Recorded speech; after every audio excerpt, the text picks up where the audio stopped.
This next training video is over the components of the treatment plan. The first section on the treatment plan is the agencies that will be providing services for the family. This can be agencies that the family is already involved in, for example, DHS, or if they receive medication management.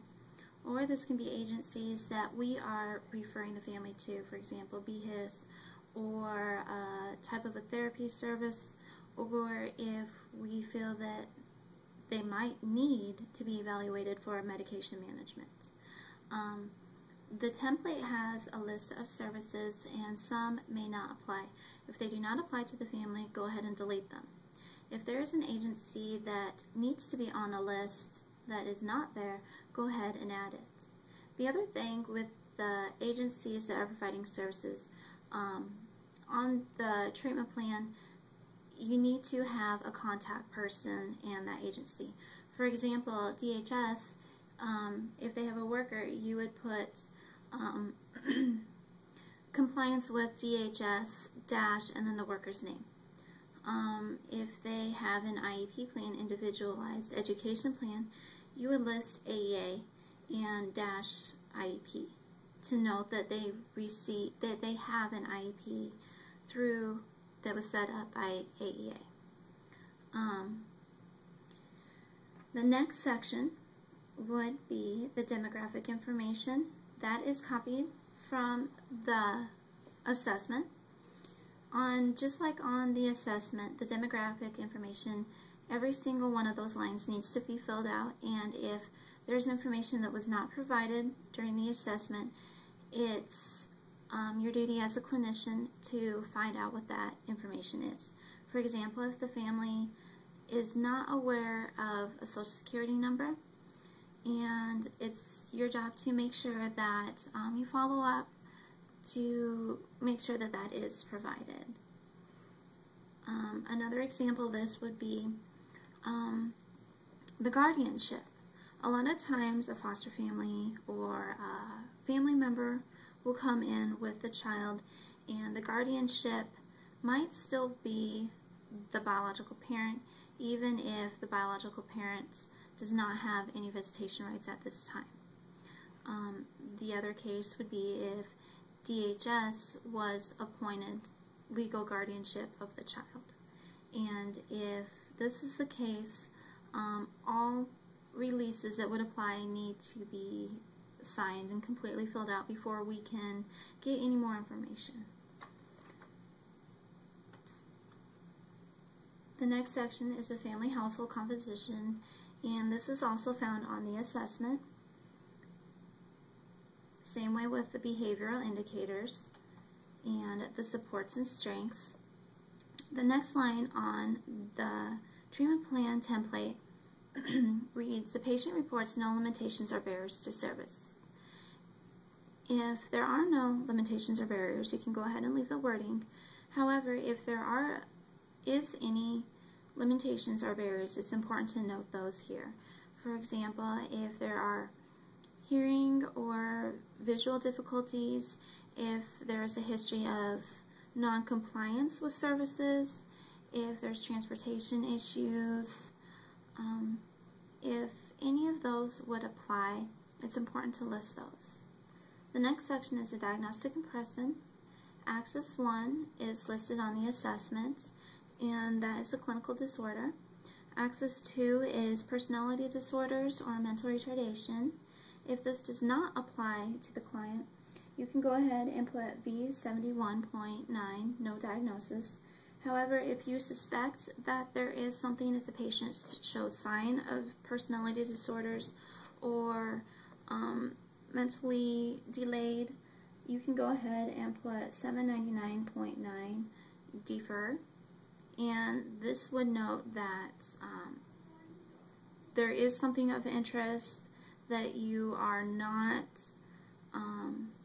able to diagnose at this time, or if your credentials don't allow you to diagnose. Axis 4 is the social, physical, economic stressors.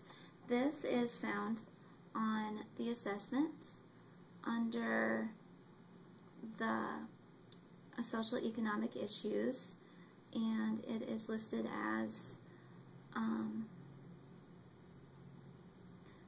it's the very last line in that section, and it reads, patient admits denies to environmental stressors at this time.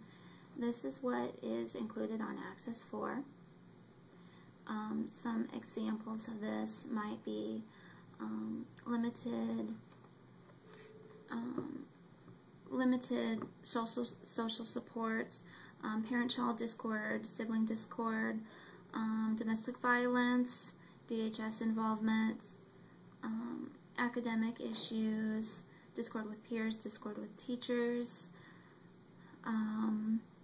Another example would be difficulty with life transitions. For example, if the client has just graduated from high school and does not have any idea what they want to do next, or if a child has a new sibling and they're struggling to transition to not being an only child anymore, that would be listed. And Access 5 is the GAF score, the Global Assessment of Functioning, and you can find that in the DSM. The next section is the medication, and this comes from the assessment. And just like with the assessment, it's important to note to completely and accurately fill out this information. And if you are unaware of a dosage or the start and dates, you can go ahead and put, we'll confirm with primary care physician, and it's important to make sure that that confirmation takes place as soon as possible. Medication, dosage, frequency, start date, if they recently discontinued that medication, or if there has been a recent dosage change, who the prescribing physician is, and what office they work at. For example, Dr. Rehan out of Prairie Pediatrics, and what the medication is being prescribed for. Sometimes the medications are obscure names, and so it's important to know what that medication is actually for. Another example would be sometimes medications are prescribed for different disorders.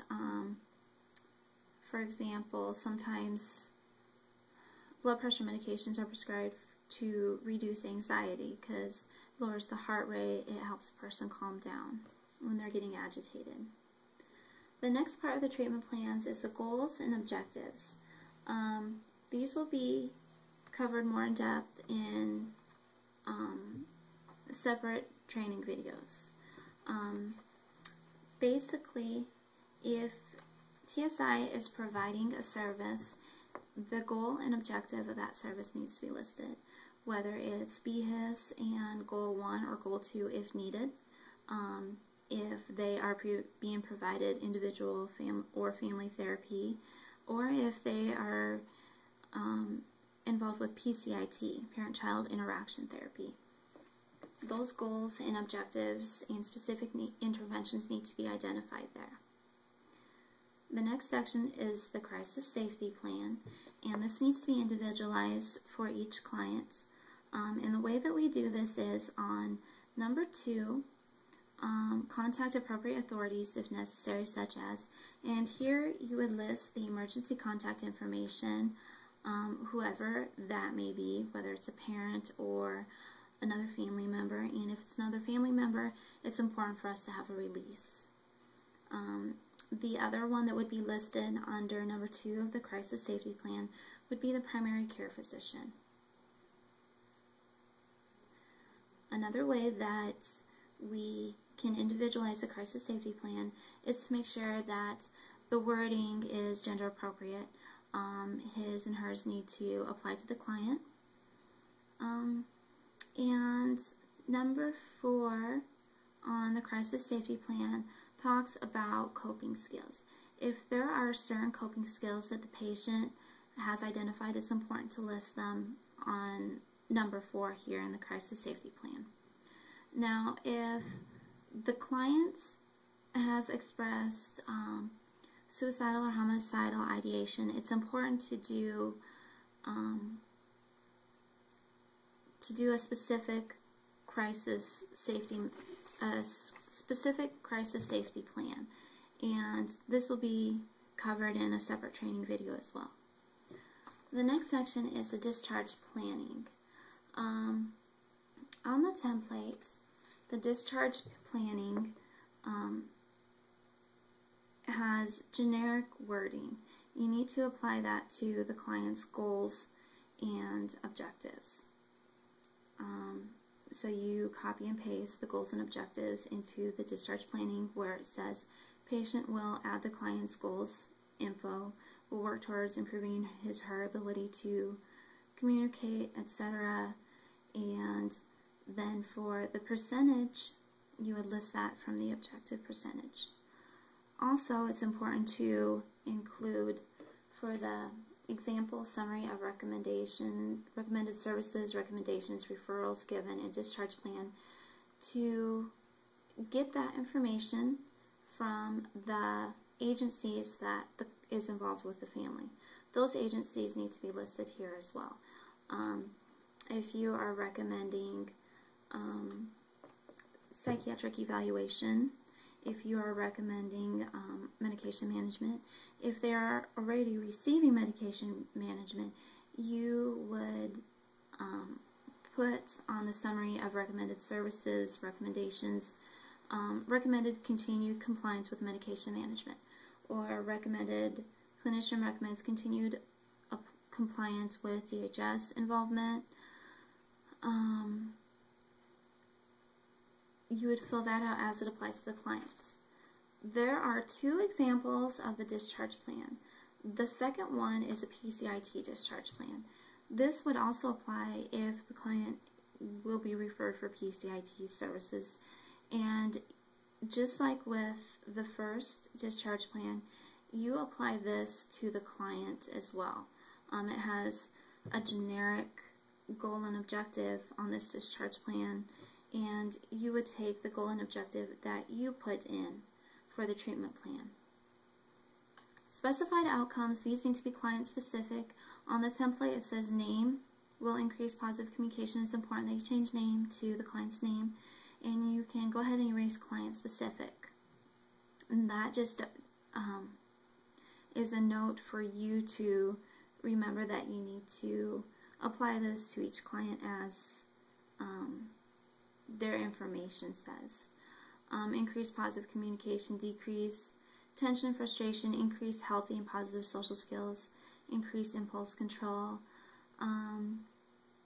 increase, other examples could be increase parent-child bond and attachment if they're receiving PCIT.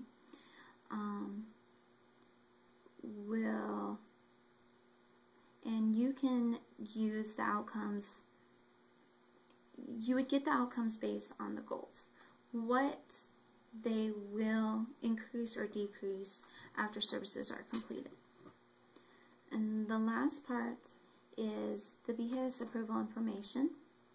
And here is where you put the hours that Magellan approved for individual, group, or family, or crisis, or skill development for adults. And the start date and end date that the services will be applied. And the clinician's name and credentials, and then you go ahead and sign it or use their electronic signature, and who the BHIS provider will be forwarded to. Hopefully that reads Transitional Services of Iowa and the worker's name. Otherwise it would be the other agency if we're contracted to do an assessment. And you would date your signature as well. If you are doing an assessment where BHIS does not apply, you go ahead and delete that and just leave the clinician names, printed name and credentials, and the signature and dates. For the treatment plan, you need to have the parent guardian signature, the BHIS provider's signature if that applies, and treatment plan coordinator. The assessing clinician's name and signature comes from the above information in the BHIS box.